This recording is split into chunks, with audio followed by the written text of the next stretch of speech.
मोशोको टेंसेई jobless reincarnation के season 2 episode 15 में आप सभी का स्वागत है। लेकिन पिछले एपिसोड में हमने देखा था कि रूडी और सिल्फी दोनों ने अपनी मैरिज ऑफिशियली अनाउंस कर दी। उसके लिए उन्होंने प्री वेडिंग पार्टी रखी थी अपने घर पे, जहाँ पे उन्होंने अपने फ्रेंड सर्कल को बुलाया था। लेकिन उस पार्टी में हमें पता चलता है कि एलिना लेस सिल्फी की दादी है। एलिना लेस को अपने बच्चों से दूरी बना लेनी पड़ी थी क्योंकि वो शापित थी। लेकिन वो सिल्फी से मिल के बहुत ही खुश होती है, तो क्लिफ अपना मन बना लेता है कि वो एलिना लेस का श्राप कैसे भी करके तोड़ के रहेगा। और इसके लिए रूडी भी प्रॉमिस करता है कि वो क्लिफ और एलिना लेस की किसी भी तरीके से मदद करेगा। अब इसके बाद एपिसोड 15 की शुरुआत होती है जब रूडी एकेडमी से वापस घर जा रहा होता है। वहाँ पे रास्ते में उसको पोस्टमैन मिलता है जो उसको उसका लेटर देता है। वो लेटर पॉल की तरफ से था, उसके डैड की तरफ से। पॉल रूडी के लिए खुश है क्योंकि रूडी अपने चुने हुए रास्ते पे निकल चुका था। और इस टाइम पॉल ईस्टर्न कॉन्टिनेंट में था, जहाँ पे वो तैयारी कर रहा था बिग्राटी कॉन्टिनेंट में जाने की। वो कॉन्टिनेंट बहुत ही खतरनाक कॉन्टिनेंट था, तो इसीलिए वो वहाँ पे बच्चों को नहीं ले जा सकता था। तो इसीलिए पॉल ने डिसाइड किया कि वो आयशा और नॉन को रूडी के पास भेज देगा। लेकिन पॉल उन बच्चों को अकेले तो नहीं भेज सकता था। लेकिन वहाँ पे वो एक आदमी से मिलता है जो आयशा और नॉम को सही सलामत रूडी तक पहुंचाने का जॉब लेता है। आयशा अच्छी और मेच्योर थी, लेकिन नॉम वैसी नहीं थी। वो रूडी से नफरत करती थी।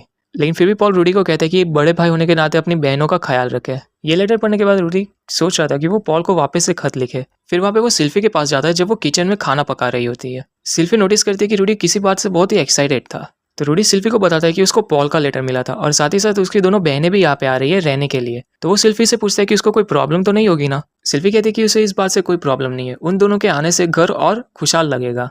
वहाँ पे रूडी फैमिली होने की खुशी क्या होती है अभी वो महसूस कर रहा था और चाह रहा था कि उसकी पूरी फैमिली उसके साथ इस घर में रहे। तो जब रूडी और सिल्फी खाना खाने के लिए बैठते तभी रूडी महसूस करता है कि उसकी पुरानी जिंदगी के मुकाबले ये जिंदगी बहुत ही अच्छी थी। अच्छी फैमिली मिली और साथ में एक बहुत ही प्यार करने वाली लड़की भी। तो रूडी सिल्फी से कहता है कि अभी वो उसके लिए कुछ भी कर सकता है। तो सिल्फी कहती है कि उसे वो डिस्टर्ब मैजिक स्पेल उससे सीखना है और उसके बदले में वो उसे हीलिंग मैजिक सिखाएगी। तो डिनर खत्म करने के बाद दोनों बाहर जाते हैं अपने अपने स्पेल सीखने के लिए। रूडी पहली ट्राई मारता है हीलिंग मैजिक सीखने के लिए, लेकिन उसको कुछ पल्ले नहीं पड़ रहा था। तो ये देख के सिल्फी हंस रही थी क्योंकि इस दुनिया में कोई तो ऐसी चीज थी जो रूडी नहीं कर सकता था।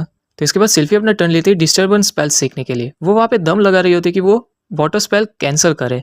मगर वहाँ पे रूडी सिल्फी से पूछता है कि क्या उनके बच्चे भी टैलेंटेड हो गए मैजिक में।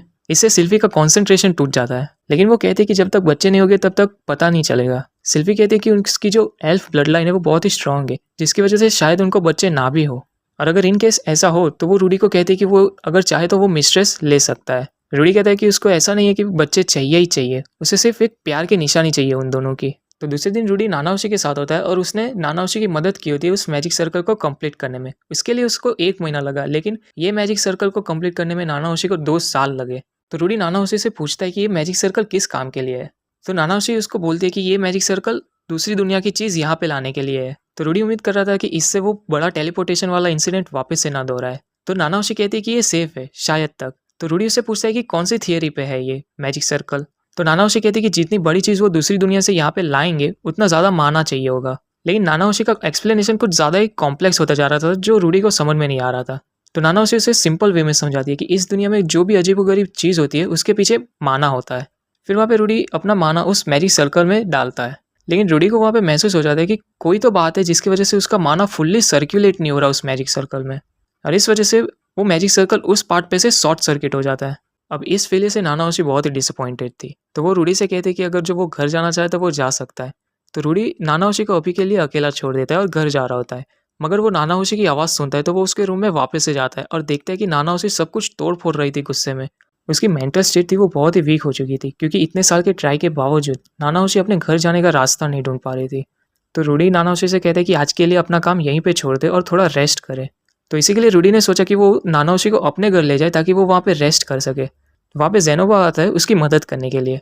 तो जेनोबा सबसे पहले नानाओशी को अपने पास ले लेता है और बाकी सबको कहता है रास्ता छोड़े।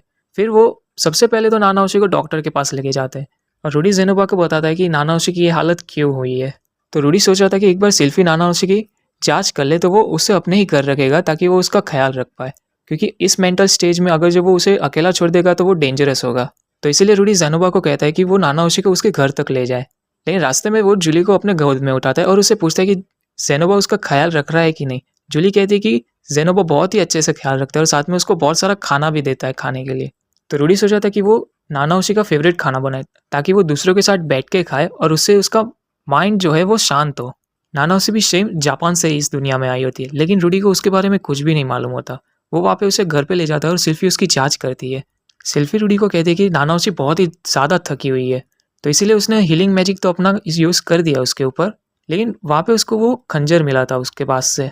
रूडी का एक्सप्रेशन थोड़ा सा बदल गया उसको देख के, लेकिन वापस से वो तुरंत कंपोज हो जाता है।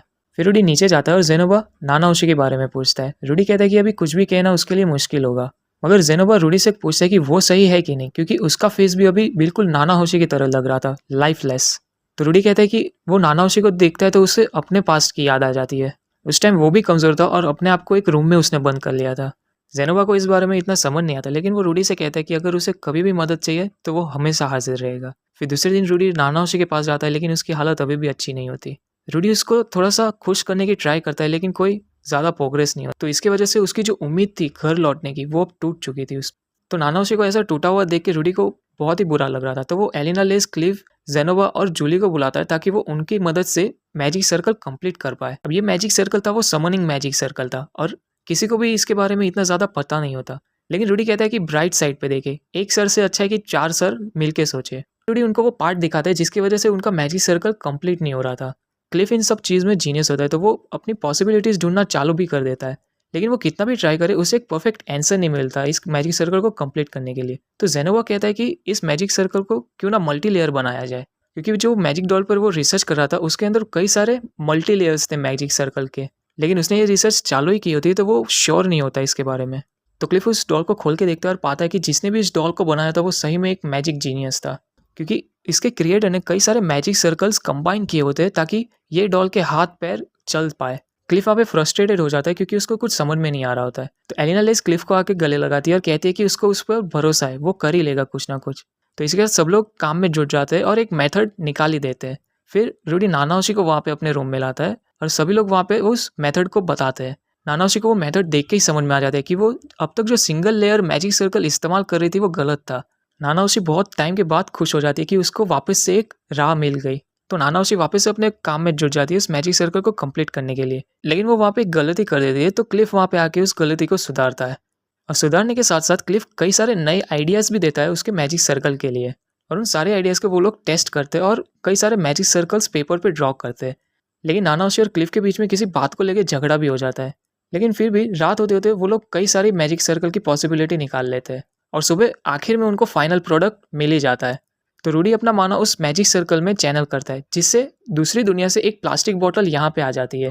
अब इनका ये टेस्ट पहली बार सक्सेस हुआ तो नानाओशी बहुत ही खुश हो जाती है इससे, लेकिन वो रूडी से माफ़ी भी मांगती है कि उसकी वजह से रूडी को तकलीफ झेलनी पड़ी।